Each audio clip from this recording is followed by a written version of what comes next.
Hello guys, আসসালামু আলাইকুম। Welcome my back to my page Fayaz ব্লগে। সবাইকে ওয়েলকাম। আশা করি সবাই আল্লাহর রহমতে অনেক অনেক ভালো আছেন। আলহামদুলিল্লাহ, আমিও অনেক ভালো আছি। আজকে আবারও চলে এসেছি আপনাদের মাঝে নতুন আরো একটি ব্লগ নিয়ে। আশা করি সম্পূর্ণ ভিডিওটি দেখবেন, অবশ্যই আপনাদের অনেক অনেক ভালো লাগবে।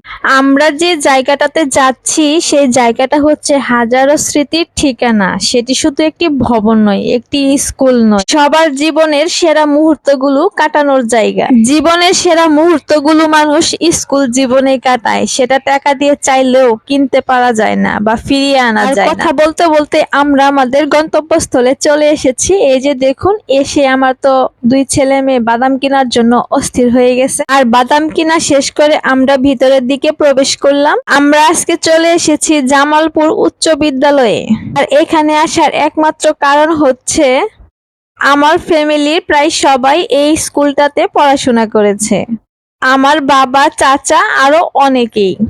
আর এই বিদ্যালয়টি হচ্ছে আমার বাড়ির পাশেই, যার কারণে এখানে আমার অনেক স্মৃতি রয়েছে। আর সেই হারানোর দিনের পূর্ণ স্মৃতি দেখতে আবারও চলে এসেছি। আর সবার মাঝে এই বিদ্যালয়টি তুলে ধরার জন্য আজকে আমরা এখানে চলে এসেছি। আর আমি তুলে ধরতে চেয়েছি এই বিদ্যালয়টি কত সালে প্রতিষ্ঠিত হয়েছে, কে প্রতিষ্ঠিত করেছে সেটা তুলে ধরার জন্য সবার মাঝে। অলরেডি এই ভিডিওটা আমি আপনাদের মাঝে শেয়ার করছি। যাই হোক, এখানে আসার আগে আমি আমার মাকে ফোন করছিলাম এখানে আসার জন্য। দেখুন, আমার মা চলে এসেছে। আর আমার বাচ্চারা মাকে দেখে কতটা খুশি হয়েছে, নানু আপুর জন্য ওরা বলতেই পাগল। যাই হোক, এরপর আমরা বিদ্যালয়টি ঘুরে ঘুরে দেখতে শুরু করলাম। দেখুন, বিদ্যালয়টিতে এখনো কাজ চলতেছে। আমরা ঘুরে ঘুরে দেখতেছিলাম। আর ঘুরে ঘুরে দেখার পর আমরা ভিডিও বানানো শুরু করলাম।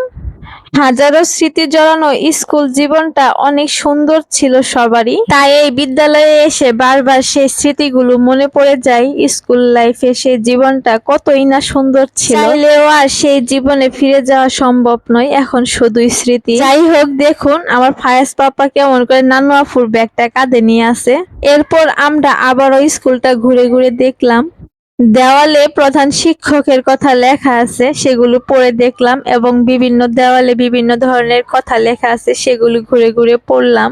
আজকে এই বিদ্যালয়ে এসে আমার অনেক ভালো লাগলো। আমি অনেকটা সময় এই বিদ্যালয়ে কাটালাম এবং পুরো বিদ্যালয়টা ঘুরে আমার বাচ্চাদেরকে দেখালাম। আমি বন্ধের দিন আসছি, শুক্রবার ছিল, তাই বিদ্যালয়টি বন্ধ ছিল। পুরো বিদ্যালয়টা আমার বাচ্চাদের দেখাতে পারলাম না। এরপর আমরা প্রশাসনিক ভবন, আমার বাচ্চাদের বলছিলাম বাবা এটা হচ্ছে প্রশাসনিক ভবন, দেখো কতটা সুন্দর। আর এদিক দিয়ে বিকাল গড়িয়ে সন্ধ্যা নেমে আসতেছে। দেখুন আমার ফায়েজ পাপার সাফারা মা তো অনেক ক্লান্ত হয়ে গেছে। আর বাচ্চারা এদিক দিয়ে মাঠে খেলা করতেছিল। আমি আমার ফায়েজ পাপাকে বারবার বলতেছিলাম বাবা তুমি কি খেলবে। এরপর আমার ফায়েজ পাপা সাফারা মা ব্যাট বল নিয়ে একটু খেলা করলো। আমি আমার বাচ্চাদের নিয়ে মাঝে মধ্যেই ঘুরতে যাই, কারণ সারা সপ্তাহ পড়াশোনার মধ্যে তাদের জীবনটা কেমন যেন যানজট হয়ে যায়। আর বাইরে একটু ঘুরতে নিয়ে গেলে তাদের মানসিক বিকাশ অনেক প্রভাব ফেলে, অনেক ভালো থাকে। যাই হোক, জীবনের যত অধ্যায় আছে তার ভিতরে ফেলে আসা বড় অধ্যায় হচ্ছে স্কুল জীবন, সবচেয়ে সুন্দরময় সময়।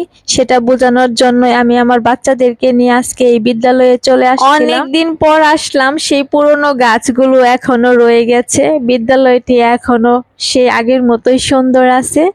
এখন আমাদের বিদায় নেওয়ার পালা। আমরা এই বিদ্যালয়ে অনেকটা সময় কাটালাম, অনেক ভালো লাগলো।